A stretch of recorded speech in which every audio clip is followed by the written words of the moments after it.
Parents and even some teachers want Orton-Gillingham or multisensory reading programs to be the silver bullet of reading instruction.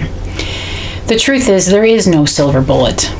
I'm here with you today to clarify what past and current research has told us time and again is necessary for early literacy instruction. I'm Dr. Jen Schlaber with Lasting Literacy Solutions. I use my 20-plus years in education to help families and educators know more about literacy learning, because when we know more, we can do better. So, as a review, multisensory reading instruction, or the Orton-Gillingham approach, uses highly structured scope and sequence and highly structured teacher actions to teach phonics in methods that include visual, auditory, and kinesthetic methods.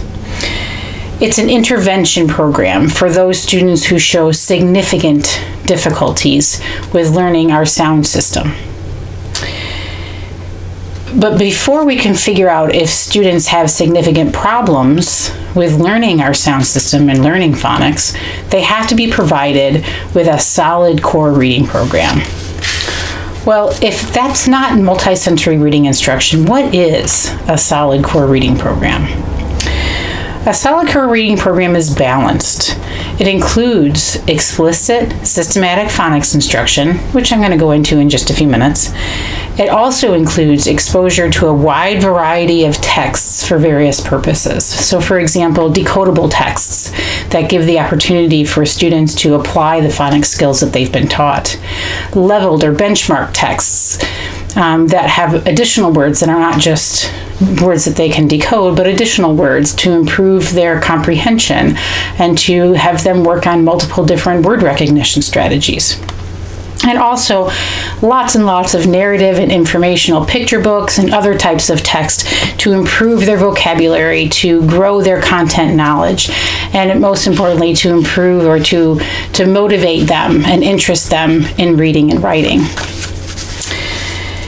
In addition, a core reading program that is balanced includes lots of opportunities for kids to read and be read to, and to read with others.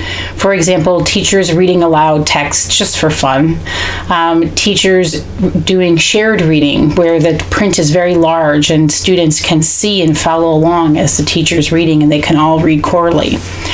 Interactive read-alouds in which teachers read aloud a text and involve students in thinking about that text and asking questions and having discussion about that, as well as guided reading or other small group reading instruction. And then, of course, conferencing with students as they read independently. These very young readers struggle to read independently for very long, but they can.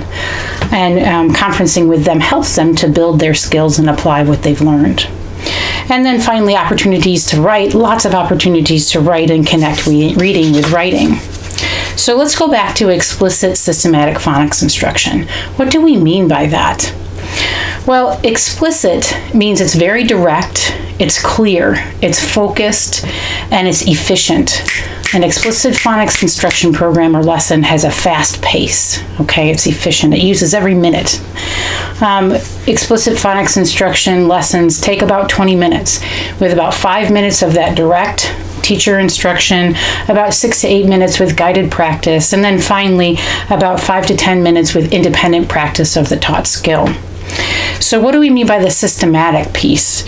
Systematic means it follows a continuum, going from easy phonics concepts to more complex ones. So for example, a single letter and letter sound to blends, okay, like burr and pull and st, okay?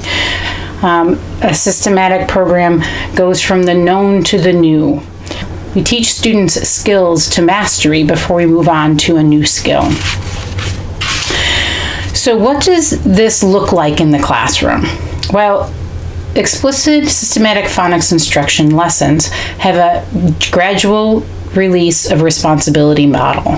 What that means is the teacher provides a lot of direct support in the beginning and explanation. It's brief, and then the teacher and the students work together on that same skill.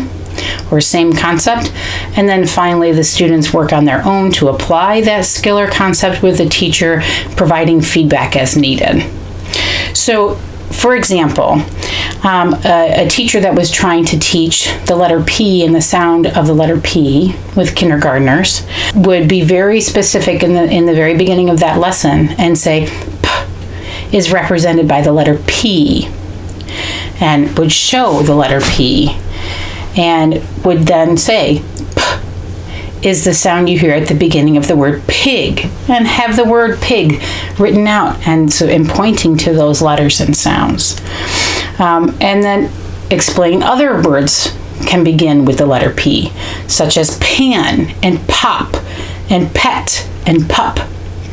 Notice I'm using very, very simple words, what we call CVC words, consonant, vowel, consonant words. And having students go back and read those with me. Pan, pop, pet, pup, always pointing and reading at the same time. Then the lesson would shift into the guided practice section, where students and teachers would work on identifying and producing words with the P sound and letter at the beginning. So, for example, I might say, okay, look at my list of words. Can you find two words that both begin and end with the P sound and letter P? And give them a chance to figure that out and point that out to them, giving them support as is needed. And then also having them turn and talk with each other. What other words start with P? Let's write those down and write them down in front of the kids and read them back to them. Finally, the lesson would move on to independent practice, where students would apply this new skill. The P sound is represented with the letter P, and the teacher would observe. So what that might look like is possibly reading a poem, okay? A very short decodable text poem or small book. And what I mean by decodable text is it has words in it that students have already been taught the skills to read on their own. So for example, Pam and her pig. Pam has a pig. Her pig is big. The pig ate a pie and then said bye.